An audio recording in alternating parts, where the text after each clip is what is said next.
नमस्कार दोस्तों, मैं हूँ तुलसी। एक और पारिवारिक कहानी के साथ मैं हाजिर हूँ आप सबको एंटरटेन करने के लिए। मध्य प्रदेश के एक गांव में उमा शंकर और उनकी पत्नी सावित्री देवी रहती हैं।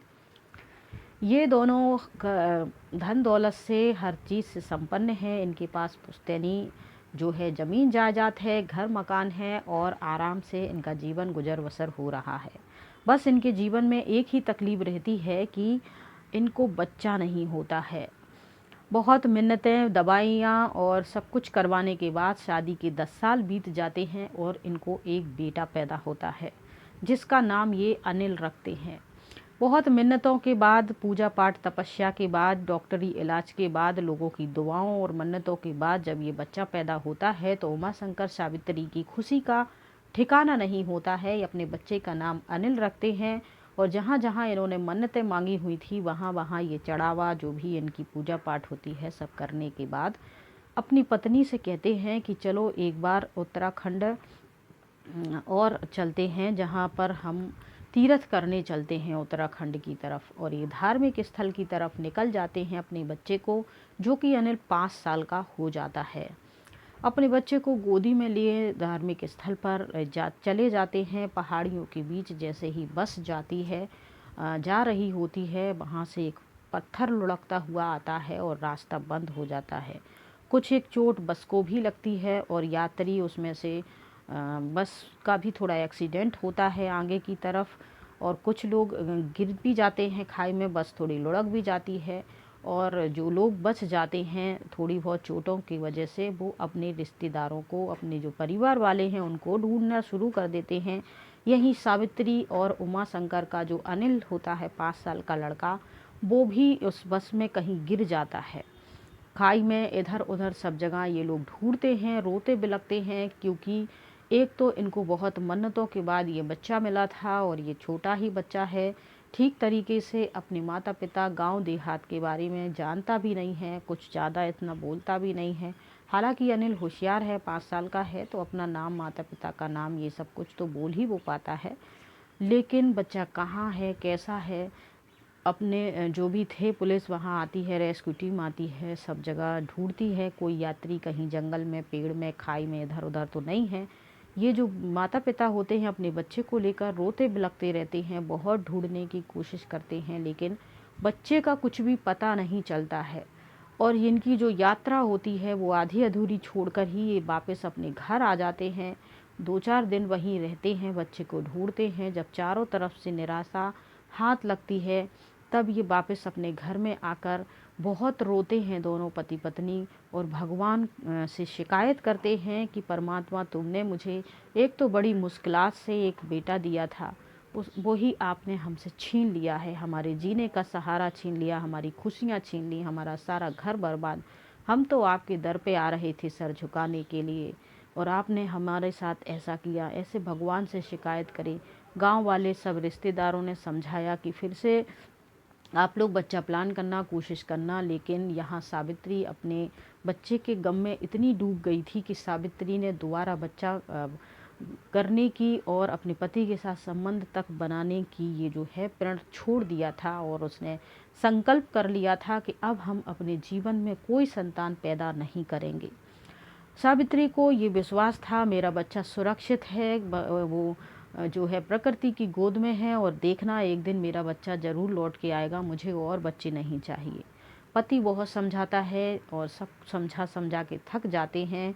बहुत समय बीत जाता है, लगभग 25 साल इस बात को बीत जाते हैं, और अपने बच्चे अनिल की यादों को दिल में समाये हुए ये पति पत्नी घर में जीवन व्यतीत करते रहते हैं। कभी खुशियाँ नहीं, घर में रोशनी नहीं, और दूसरे बच्चे की कोई चाहत नहीं, उसी बच्चे की लौटने की चाहत और उसी का दर्द सीने में लिए ये जीते चले जाते हैं। वक्त गुजरता है, 25 साल बाद एक ऊंचा कट्ठा हट्टा कट्टा इंसान आता है, अच्छी पुलिस की वर्दी पहने, एसपी साहब आते हैं और घर के दरवाजे पर आकर खड़े होकर नॉक करते हैं। जब दरवाज़ा खुलता है, वहाँ से ये सावित्री, उमा शंकर, जो कि अब बूढ़े हो चले हैं, बुजुर्ग हो जाते हैं, 25 साल इनको गुजर जाते हैं, और जब ये दरवाज़ा खोलकर इस नौजवान को देखते हैं, देखने में अच्छी कद काठी थी और अच्छा ये ऑफिसर था, एसपी साहब बनकर इनके घर आया, उनके हाथ पाँव छूने लगा और कहने लगा कि आप ही मेरे माता पिता हैं, और जो बच्चा आपका तीर्थ यात्रा के दौरान एक्सीडेंट में मारा गया था और जिसको आपने मरा हुआ मान लिया है, मैं आपका वही बेटा अनिल हूँ, और आज पढ़ लिख कर एसपी साहब बनकर आपके घर वापस आया हूँ। जब ये बात पिता सुनता है तो उसको धक्के मार के बाहर निकाल देता है।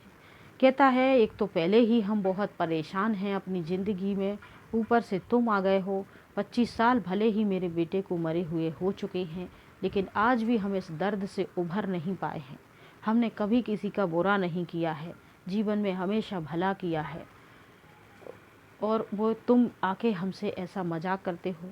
लड़का बहुत समझाता कि मैं ही तुम्हारा बेटा अनिल हूँ, लेकिन बूढ़े माता पिता बात को मानने तैयार नहीं थे। दरअसल धीरे धीरे ये बातें होती हैं, बहस होती जाती है, बढ़ती जाती है, और गांव के लोग जो हैं जमा होना शुरू कर देते हैं। गांव के लोग आते हैं, उससे तरह तरह के सवाल करने लगते हैं। दरअसल जो उमा शंकर है, उसके पास पुश्तैनी ज़मीन जायदाद, रुपया पैसा, हीरे सोने चांदी सब कुछ संपन्न था। किसी बात की कोई कमी नहीं थी। आराम से वो लोगों का जीवन गुजर बसर हो रहा था। उमा शंकर के आगे पीछे कोई नहीं था, और उमा शंकर को लगा कि शायद हमारा बच्चा जो 25 साल पहले चला गया था, तो किसी ने मजाक करने के लिए या हमारी प्रॉपर्टी हड़पने के लिए हमारे बच्चे का ये नाटक स्वांग रचा हुआ है।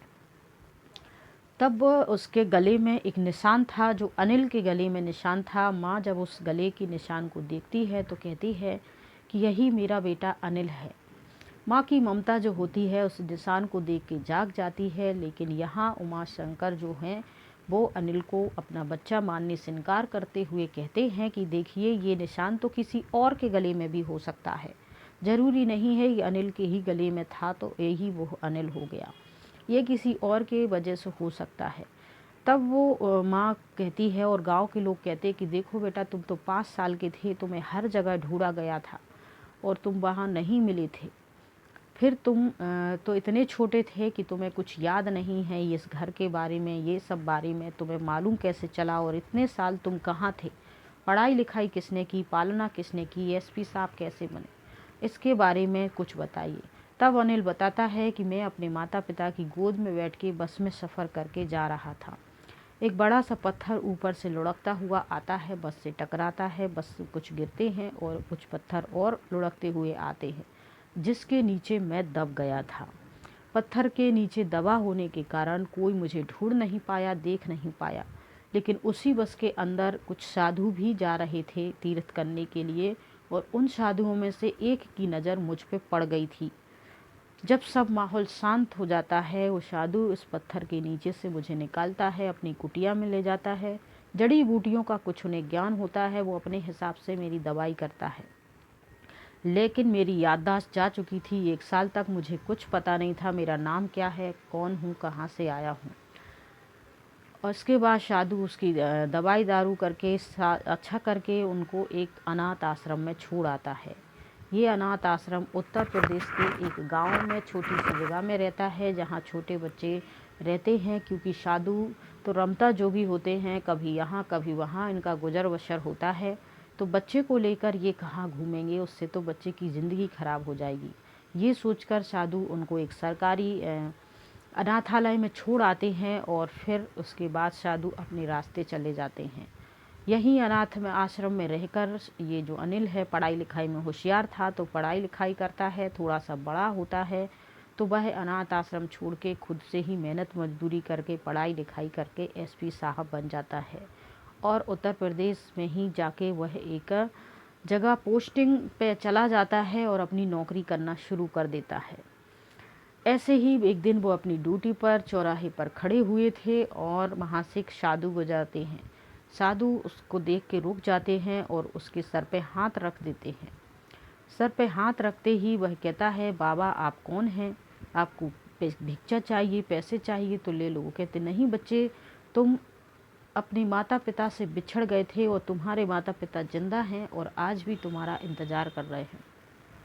इस पर ये जो लड़का होता है भड़क जाता है। एसपी साहब कहते, मेरा कोई नहीं है, मैं तो अनाथ आश्रम में पला बड़ा हूँ, और फिर मैंने जब मैं बड़ा हो गया तो मैंने वहाँ छोड़ दिया था और फिर मैंने खुद से अपनी पढ़ाई लिखाई करके ये पोस्ट, मेरा कोई नहीं है। तब साधु कहता है, बच्चे मेरा यकीन करो, तुम्हारे माता पिता जिंदा हैं और वो तुम्हारा इंतज़ार कर रहे हैं। इतने में साधु फिर से उसके सर पे हाथ रखता है और कहता, बेटा अपनी आंखें बंद करो। और जैसे ही ये अनिल आंखें बंद करता है, इसे वो सारा दृश्य दिखाई जाता है, वो गांव, वो माता पिता, वो जगह और वो सब कुछ इसे दिखाई दे जाता है जो इसका अपना था। इसके बाद जब ये आंखें खुलती हैं, आसपास देखता है, साधु यहाँ नहीं था। यह कोई चमत्कार से कम नहीं था उसके लिए, यकीन नहीं हो पा रहा था। फिर वह नेट पे इस जगह को सर्च करता है, वो जगह होती है। इसके बाद वो वहाँ जाने की ठान लेता है, अपने माता पिता की खोज में निकल जाता है। जब ये सारी कहानी वो बताते हैं तो उमा शंकर को अभी भी विश्वास नहीं हो रहा था, लेकिन माँ को पूरा विश्वास हो गया था। गांव वाले भी कह रहे थे, हो ना हो ये तुम्हारा बेटा है, क्योंकि ये अनाथ आश्रम में पला बड़ा है और फिर अपने से मेहनत करी है, और हो सकता है भगवान में जो तुम्हारी इतनी लगन थी, आस्था थी, तो भगवान ने ही उस इंसान के माध्यम से तुम्हारे बच्चे को सुरक्षित रखा। और जब ये बड़ा हो गया, समझदार हो गया, खुद के पैरों पर खड़ा हो गया, तब भगवान ने ही इसको तुम तक पहुंचाया है, क्योंकि तुम परमात्मा की शरण में जा रहे थे तीर्थ करने के लिए, बच्चे को लेकर सर झुकाने के लिए, और तुम्हारा वहाँ ही बच्चा गुम हो गया था। इसीलिए तुम बैठ के भगवान को भले पूजा पाठ नहीं करते थे, छोड़ दिया था गुस्से में, लेकिन तुम उन्हें याद तो रोज करते थे कि भगवान ने मेरे साथ गलत किया है, और भगवान ने ही कहीं ना कहीं ये चमत्कार किया है कि तुम्हारा बच्चा आज तुम्हारे पास आ गया है। फिर वो बताता है अनिल कि मैं जब अनाथ आश्रम में था तो कभी कभी मैं भूखा भी रहता था। उधर मुझे ना कपड़े मिले पहनने को, ना समय पे दवाइयाँ मिली, न खाने पीने। कई बार मेरी तबीयत अनाथ आश्रम में इतनी ज़्यादा ख़राब हुई कि दवाई ना मिलने की वजह से मेरी मृत्यु तक की नौबत आ चुकी थी, लेकिन अचानक से मैं ठीक हो जाया करता था। और ऐसा एक बार नहीं, मेरे साथ कई बार हुआ जब मैं मृत्यु के मुख से बाहर निकल के आया, जीवित रखा। शायद आप लोगों का यहाँ जो तड़प थी, जो प्यार था, जो इंतज़ार था, वो मेरे लिए एक दुआओं का काम कर रहा था, और मैंने तमाम संघर्ष के बाद अपने आप को सुरक्षित स्वस्थ बनाए रखा, और आज मैं आप लोगों के सामने आया हूँ। धीरे धीरे उमा शंकर को अनिल की बातों पे विश्वास हो जाता है, और वह उसे अपना बेटा स्वीकार करते हुए परमात्मा को धन्यवाद देता है। और इस तरीके से 25 साल बाद भी एक लड़का लौट के वापस आता है अपने माता पिता के साथ सानिध्य में, घर परिवार में रहने के बाद खुशी से जीवन यापन होने लगता है, और माता पिता की सहमति से अनिल की शादी हो जाती है और घर बस जाता है। तो आपको ये पारिवारिक, चमत्कारिक और ये घटनाएं, कहानियाँ कैसी लगती हैं, आप कमेंट बॉक्स में ज़रूर बताइएगा। और चैनल पर पहली बार आए हैं तो सब्सक्राइब ज़रूर कर लीजिएगा। खुश रहिए, स्वस्थ रहिए, अपना और अपनों का ख्याल रखिए। जय हिंद, जय भारत।